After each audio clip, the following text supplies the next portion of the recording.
imagine a world where videos, like, stream seamlessly, right? Totally. Powered by, like, a decentralized network, and it's free from censorship. That would be amazing. It sounds amazing, right? Yeah.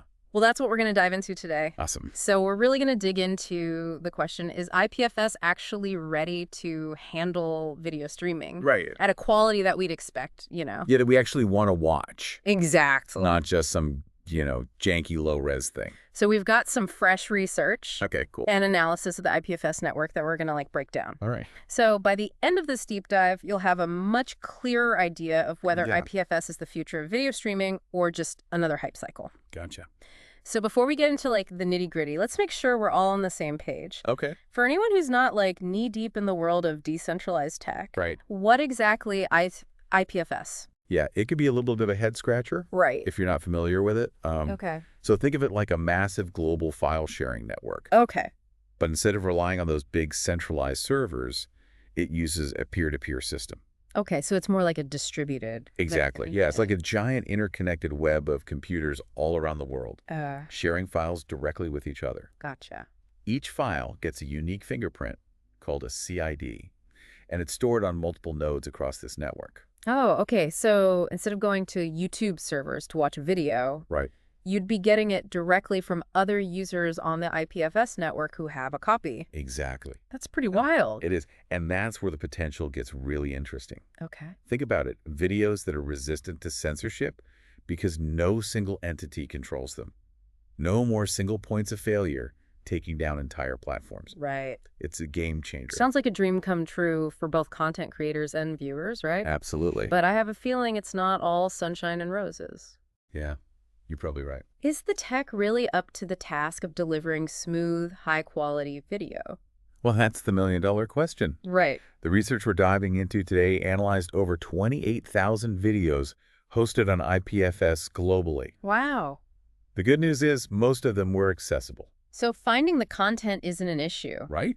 That's a good start, but what about the actual viewing experience? Yeah. We're talking crystal clear HD or something that looks like it was filmed on a potato. Well, that's where things start to get a bit tricky. Yeah. One of the biggest issues they found was stalling, even on decent internet connections.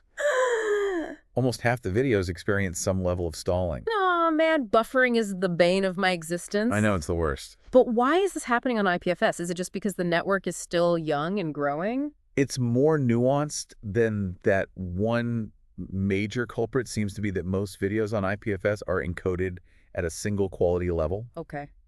Unlike those platforms we're all used to, like Netflix, YouTube. That adjusts the quality on the fly based on your internet speed. These IPFS videos are stuck at one resolution. So if you've got a super fast connection, great. But if your internet is a little sluggish, Right. you're stuck with a blurry mess and endless buffering. Pretty much. That doesn't sound very primetime ready. No, it's definitely a drawback. Okay. And to complicate things further, there's the issue of round trip time or RTT. Okay, back up for a second, RTT. Sure. Break that down for us. So you see, with IPFS, even if the content is just a few hops away on the network, Okay. meaning it's stored on a computer relatively close to you, the time it takes for data to travel between those points can vary wildly. Okay. This is due to the way IPFS peering works. It's not like a direct connection you'd get with a centralized server. So it's not just about physical distance, but the speed of the connections between those points in the network. Exactly. So even if a video is geographically close, it could still take forever to load if the connections are slow. That's right. That's a major bummer. But wait, isn't there a technology that's supposed to solve this exact problem? What's it called? Adaptive bitrate streaming? You're right. ABR is designed to adjust video quality on the fly based on your connection speed. Right. In theory, it should be the perfect solution. So why isn't it working its magic on IPFS? That's where things get even more interesting. Okay. Traditional ABR actually struggles on IPFS because it can't accurately estimate the available bandwidth. Wait, why not? I thought that was ABR's whole purpose. The issue is that with IPFS, the content can come from various sources, a gateway cache, different providers, each with its own speed.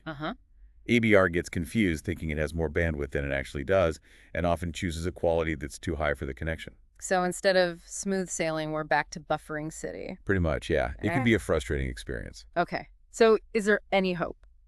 There is actually. This is where a new system called Telescope comes in. Telescope. Yeah, Okay. it's designed specifically to address this ABR issue on IPFS. Okay, I'm all ears. Tell me how this telescope thing works. It's actually quite clever. Telescope essentially tricks the ABR algorithm by modifying the manifest file, which is basically a set of instructions that tells the player the bandwidth requirements for different quality levels of the video. So instead of trying to fix ABR itself, it's giving it better information to work with. Exactly, by taking into account the different sources and their varying speeds. Okay. Telescope helps ABR make smarter decisions about video quality, ultimately improving the entire viewing experience. I love it when someone finds a workaround like that. Me too. It's pretty ingenious. But did they actually put this telescope to the test? Did it work in real-world conditions? They did, and the results are impressive. Okay. They tested it using realistic bandwidth conditions based on actual IPFS usage, different cache levels, different ABR algorithms, and even different global locations for the clients. Wow, so they really put it through the ringer. They did. And you want to know the best part? Absolutely. Give me the highlights. Under typical conditions, Telescope improved the quality of experience.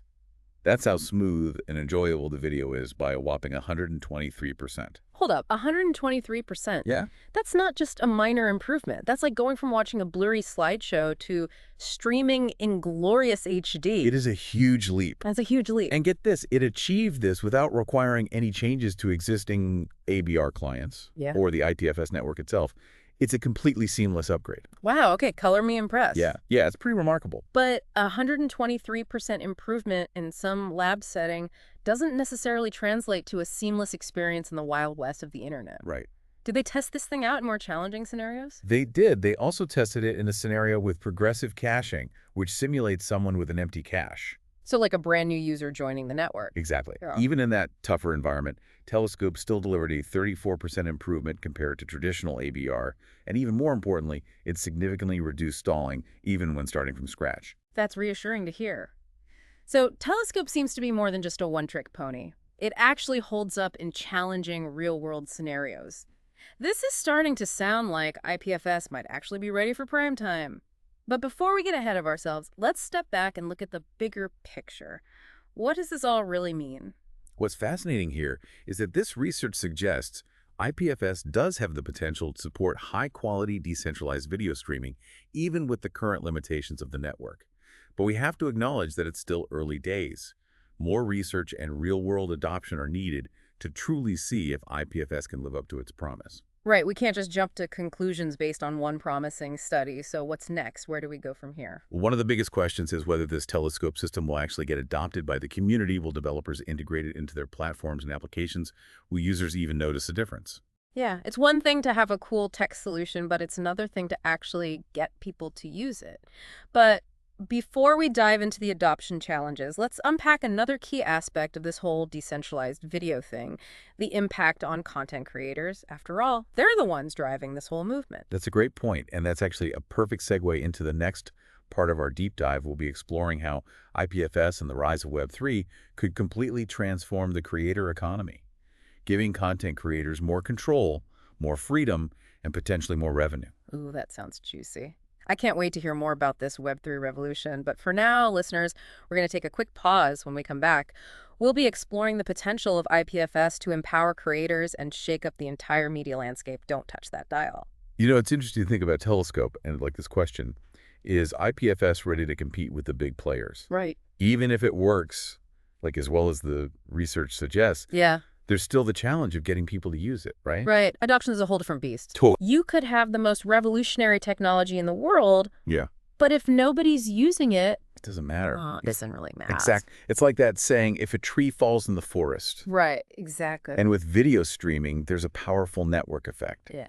The more users and creators there are on a platform, Yeah. the more appealing it becomes. Right. So it's a bit of a chicken and egg situation. It is. You need users to attract creators, and you need creators to attract users. Yeah. So how do you break out of that cycle? Right. Especially when you're going up against these giants, like, Well, it's definitely a challenge, but it's not impossible. Okay. We're already seeing projects and platforms experimenting with IPFS for video, even if they're not all fully decentralized yet. Okay. Give us some examples. What's out there? Well, there's DTube, for example. Okay. They've been around for a while, and they're not fully decentralized. Okay. They use a private cluster for storage, Okay. but they're using IPFS for content distribution. Okay, so they're kind of dipping their toes in. Exactly. But what about platforms that are like going all in on decentralization? Yeah, there are a few that are worth watching. One that comes to mind is LivePeer. LivePeer? Yeah, they're a decentralized video transcoding network. Transcoding, I'm not sure I follow. It's basically the process of converting videos into different formats and quality levels. Gotcha. So they can be played on different devices and with different internet speeds. Okay, makes sense. LivePeer's doing this in a decentralized way, Yeah. and they're using IPFS for content storage and distribution. So they're taking care of all that behind-the-scenes stuff. Yeah, the technical heavy lifting. Okay, that's neat. What else? Then there's Stata Network, another platform focused on decentralized video streaming and delivery. They're also using IPFS to ensure that content is widely available and resistant to censorship. Okay, so there's like a growing ecosystem of projects and platforms out there exploring this. Exactly. It's an exciting space to watch. That's encouraging, but let's shift gears for a moment and talk about the human side of things. Right. What does this all mean for the average viewer? What's in it for them? That's a great question. This is where the potential of IPFS really shines through. Okay. For viewers, it means access to a wider range of content, potentially free from the censorship and algorithmic filtering we see on the centralized platforms. So no more shadow banning or having videos disappear. Ideally, that's the goal. Okay, cool. It also means potentially faster and more reliable streaming, because the content is coming from multiple sources, Gotcha. not just one central server. That's a major plus, especially if you don't have super fast internet. Exactly. What about content creators? How does this new landscape benefit them? For creators, it's a chance to break free from the constraints of those big platforms. Okay. They gain more control over how their content is distributed, potentially earning more revenue and engaging directly with their audience without intermediaries. So it's a win-win for everyone. It has the potential to be. More freedom, more control, more choice. It sounds almost too good to be true. It does sound very appealing. Are there any downsides we should be aware of? Well, as with any emerging technology, there are challenges to overcome. One of the biggest hurdles is usability right now. Accessing content on IPFS can be a bit clunky for the average user. Yeah, I can see that trying to explain like CIDs and hash functions to my grandma. Right. It would probably just turn her off from the whole idea. Exactly. We need more user-friendly interfaces and tools that made it easy for people to interact with IPFS. Yeah, so we need the simplicity and ease of use of YouTube or Netflix. Right. But without all the centralized control. Exactly. That's the goal. Sounds like a tall order. It is, but there are people working on it. Brave Browser, for example, has built-in IPFS support, which makes it easier for users to access decentralized content. That's a positive step. Okay, so usability is one challenge. What else? Another big one is content moderation. Okay. While freedom from censorship is a core principle of IPFS, it also raises concerns about illegal or harmful content. Right, nobody wants a platform that's flooded with, hate speech or worse.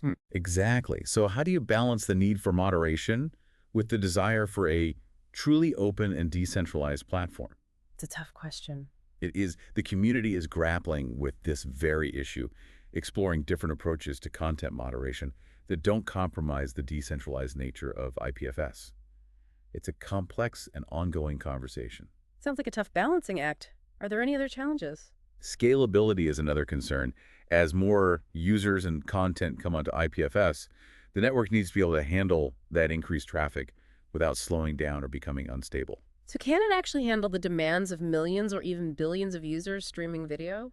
That's a question for the developers and engineers who are working on IPFS, but there's definitely a lot of effort being put into improving its efficiency and scalability. So it sounds like there are some legitimate hurdles to overcome, but even with those challenges, it feels like IPFS has the potential to really disrupt the status quo. I agree. It's a technology that's worth watching closely and maybe even participating in.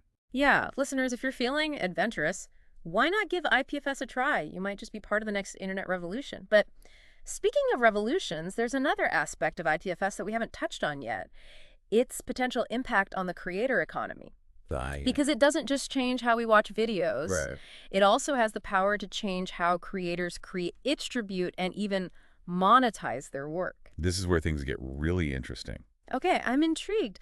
Tell me more about this IPFS-powered creator revolution. Imagine a world where creators can bypass those traditional gatekeepers and intermediaries, the app stores, the streaming platforms, and connect directly with their audience. So no more having to give a cut of their earnings to those big corporations? That's a pretty radical idea. It is, and with the rise of Web3 and decentralized finance, there are even more opportunities emerging for creators to monetize their work in new and innovative ways. Okay, now you're speaking my language. Web3 decentralized finance. Break it down first. What are these mysterious forces that are reshaping the internet? Well, in a nutshell, Web3 is a vision of a more decentralized, user-owned internet built on blockchain technology. So instead of a handful of powerful companies controlling everything, the power is distributed among the users. Exactly. And decentralized finance, or DeFi, is part of that movement. It's about building financial tools and services that are open, transparent, and controlled by the community, not by banks or other traditional institutions. Okay, this is starting to sound a bit futuristic, but in a good way. But how does this all tie back to content creators and IPFS? Think about it. IPFS allows creators to store and distribute their content in a decentralized way, making it resilient to censorship and control, and Web3 and DeFi provide them with the tools to monetize that content directly without relying on those traditional gatekeepers. So it's like a perfect storm of empowering technologies all converging at the right time. You could say that, and while it's still early days, the potential is enormous. Okay, let's get down to brass tacks. How would this actually work in practice? Can you paint us a picture? Sure. Let's say you're a musician who wants to release a new album. Traditionally, you might sign with a record label or distribute your music through a platform like Spotify. But with these new Web3 tools, you have other options. You could create your own tokens that represent ownership in your music, perhaps offering exclusive access to behind-the-scenes content or voting rights on future projects to those who hold them. So it's like a superfan membership, but powered by blockchain. Exactly. And you could use IPFS to store and distribute your music, ensuring that it's available even if those centralized platforms disappear. I'm starting to see the possibilities here. What about other types of creators like filmmakers or writers? The same principles apply. They could use tokens to fund their projects, distribute their work, and build closer relationships with their fans, all without giving up control or revenue to those traditional intermediaries. So instead of relying on studios or publishers, they could go directly to their audience. That's a pretty empowering concept. It is. And with the increasing popularity of NFTs, or non-fungible tokens, they could even create unique digital collectibles based on their work, further deepening their connection with their fans and generating new revenue streams. Okay, my mind is officially blown. This really does feel like a paradigm shift for the creator economy, but hold on a second. If there are no central platforms, how do creators actually reach their audience, discovery, and promotion? Seem like they would be even harder in a decentralized world. That's a great point, and it highlights one of the key challenges in this new paradigm. Discovery and promotion become even more important when you're not relying on those centralized platforms with their built-in algorithms and recommendation engines. So it's not enough to just create amazing content. You also need to be savvy about marketing and community building. Exactly. But the good news is that new tools and platforms are emerging specifically to help creators navigate this decentralized landscape. So it's not like the old rules of marketing completely go out the window. They just evolve and adapt to the new reality. Precisely. And those who can master these new strategies will be the ones who thrive in this new era of content creation. This is fascinating stuff, but I have to admit it's a lot to wrap my head around. I'm guessing our listeners are feeling the same way. I understand it's a complex and rapidly evolving space, but that's also what makes it so exciting. There's so much potential for innovation and disruption. Okay, so we've explored the potential benefits of IPFS and Web3 for creators, but let's not forget about the potential risks, because let's be real, no system is perfect, and there are always downsides to consider. You're absolutely right. It's important to approach this with a healthy dose of skepticism. There are still many unknowns, and things could go wrong in a number of ways. Okay, let's hear it. What are the potential pitfalls we should be aware of? One of the biggest concerns is the risk of scams and fraud. The world of crypto and NFTs is still relatively unregulated, which makes it a prime target for bad actors. So creators and fans need to be extra cautious about who they trust and where they invest their money? Absolutely. It's crucial to do your research, learn about security best practices, and only engage with reputable projects and platforms. Okay, that's good advice. What other red flags should we be watching out for? Another concern is the potential for market volatility. The value of cryptocurrencies and NFTs can fluctuate wildly, which can be both a blessing and a curse. So you can make a fortune one day and lose it all the next? That's a bit nerve-wracking. It's certainly a possibility, and that kind of instability can make it difficult for creators to build sustainable businesses. So it's not all sunshine and rainbows in the decentralized world. What other challenges keep you up at night? Well, there's also the question of accessibility. Right now, much of the Web3 world is still geared towards early adopters and tech-savvy users. If we want this new paradigm to truly benefit everyone, we need to make it more inclusive and user-friendly for a wider audience. That makes sense. So it's not just about building the technology, it's about making it accessible and understandable for everyone. Exactly, and that's going to require a lot of effort from developers, educators, and the community as a whole. We need to break down those barriers to entry and make Web3 a welcoming space for everyone. It's a tall order, but it sounds like it's worth it. I believe it is. If we can navigate these challenges successfully, the Web3 revolution has the potential to empower creators in ways we can only imagine right now and truly transform the way we experience the internet. Okay, we've covered a lot of ground here, from buffering videos to blockchain revolutions to the potential pitfalls of a decentralized world. It feels like we've only just scratched the surface. There's always more to explore, and who knows what new developments and challenges will emerge in the coming months and years. That's the beauty of technology, right? It's always evolving, always pushing the boundaries of what's possible. And speaking of pushing boundaries, we've got one more fascinating aspect of IPFS to explore its potential role in building a more resilient and censorship-resistant internet, the very reason it was created in the first place. Right, and that's where the true power of IPFS lies. Its ability to create a network where information can flow freely, regardless of who's trying to control it. Okay, I'm hooked. Let's dive into this idea of a censorship-resistant internet. But first, we're going to take a quick pause to let our listeners catch their breath and process all this mind-blowing information. We'll be right back to continue our exploration of IPFS and its impact on the future of the internet. Stay tuned. Okay, so we're back and, ready to kind of tackle the big question that's been simmering under the surface this whole time. Yeah, for sure.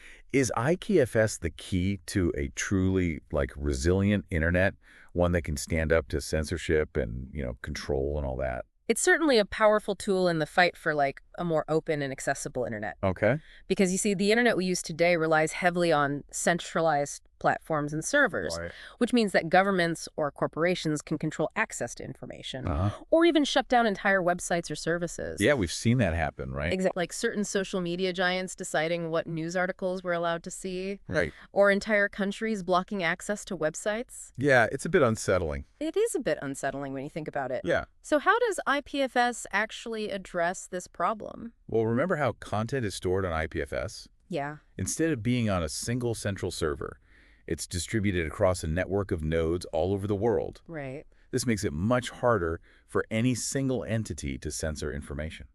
So even if one node gets blocked or taken down, Yeah, the content is still available on other nodes. exactly. It's like whack-a-mole for censors. That's a great analogy. IPFS is designed to be incredibly resilient. It's like a digital hydra. Oh, wow. You cut off one head, two more grow back. Okay, that's a pretty powerful image. So is this the solution we've been waiting for? Is IPFS the silver bullet that will finally create a truly free and open internet? I wouldn't go that far. No technology is a magic solution. There are always challenges and limitations. Okay, so let's hear it. What are the potential roadblocks? Well, one of the biggest challenges is that IPFS relies on a network of volunteer nodes. Okay. These are people who are essentially donating their bandwidth and storage space to keep the network running. Right. If those nodes disappear or become unreliable, it can impact the availability of content. So the health of the network kind of depends on people's willingness to contribute. It does. It's like a giant digital commons. Right. And that means we need to find ways to incentivize people to participate and contribute their resources to the network. Okay. There are a lot of brilliant minds working on this problem, exploring different models for rewarding node operators and ensuring the long-term sustainability of the network. That makes sense. What other challenges are kind of on the radar? Well, as we discussed earlier, usability is still a hurdle for IPFS to truly reach its potential. It needs to be easy for everyone to use, Right. regardless of their technical skills. Yeah. Trying to explain CIDs and hashes to your average internet user is like speaking a foreign language. I can relate to that. Yeah. So we need those intuitive tools and interfaces Yes. that make it as easy to access content on IPFS as it is on, the centralized platforms. Absolutely. User-friendliness is key to adoption, and there are some really clever folks working on this, developing browsers, extensions, and applications that simplify the IPFS experience. Okay, so there's hope for us non-techies yet. There is definitely hope. What other challenges are we grappling with? There's the ongoing conversation about content moderation. Yeah. It's a thorny issue that comes up with any platform that promotes freedom of expression. Yeah. While many people celebrate IPFS for its resistance to censorship, others worry about the potential for harmful or illegal content to spread unchecked. It's a valid concern, right? It is. Like, no one wants to see the internet become a haven for hate speech or, dangerous material. Exactly. So the challenge is finding a way to strike a balance between protecting users from harm and preserving the open and decentralized nature of IPFS. It's a complex issue with no easy answers, and it's something that the community is actively debating and exploring. Yeah, it sounds like finding the right approach to that content moderation is going to be crucial for, the long-term success. It really is. So we've got these challenges like, with the nodes, the usability and content moderation. Right. What's being done to address these? Well, the great thing about IPFS is that it's an open source project. Okay. There's a vibrant community of developers, researchers, and enthusiasts all over the world who are constantly working to improve the technology. So it's not just, a couple of people in a basement somewhere Not at all. coding away. There are countless projects, initiatives, and organizations dedicated to making IPFS more robust, user-friendly, and resilient. That's really encouraging to hear. It is. So even though there are these challenges, it seems like there's a lot of positive momentum behind IPFS. Absolutely. And it's important to remember that this is still a relatively young technology. It's constantly evolving and improving. Right, and that's the exciting part, right? It is. Who knows what the future holds? Exactly. But, let's bring it back to our original question. Okay. Is IPFS ready for, primetime video? Based on everything we've discussed today, I'd say it's getting there. Okay. The technology is advancing rapidly, and with solutions like Telescope, we're seeing real progress in addressing the challenges of decentralized video streaming. But we're not quite there yet. Not quite there yet. There's still work to be done. Okay. But the potential is undeniable. Right. It has the power to transform not just how we watch videos, but how we access and share information in general. It's like a glimpse into a future where the internet is more resilient, more open, and more empowering for everyone. I couldn't have said it better myself. Well, folks, it looks like we've reached the end of our deep dive into the world of IPFS. Yeah? We've covered a lot of ground, from the technical details of decentralized video streaming to the, those broader implications for the future of the internet. It's been a fascinating journey. It really has. And I hope our listeners have gained, a deeper understanding of this revolutionary technology. Yeah, if you're curious to learn more, we encourage you to explore the IPFS website, check out some of the projects and platforms we discussed today. Who knows? You might just find yourself on the front lines of the next internet revolution. And on that note, we'll wrap things up for today. Thanks for joining us on this deep dive. We'll be back next time with another fascinating topic, ready to, peel back the layers of complexity and uncover those hidden gems of knowledge. Until then, keep those brains buzzing and those curiosity fires burning.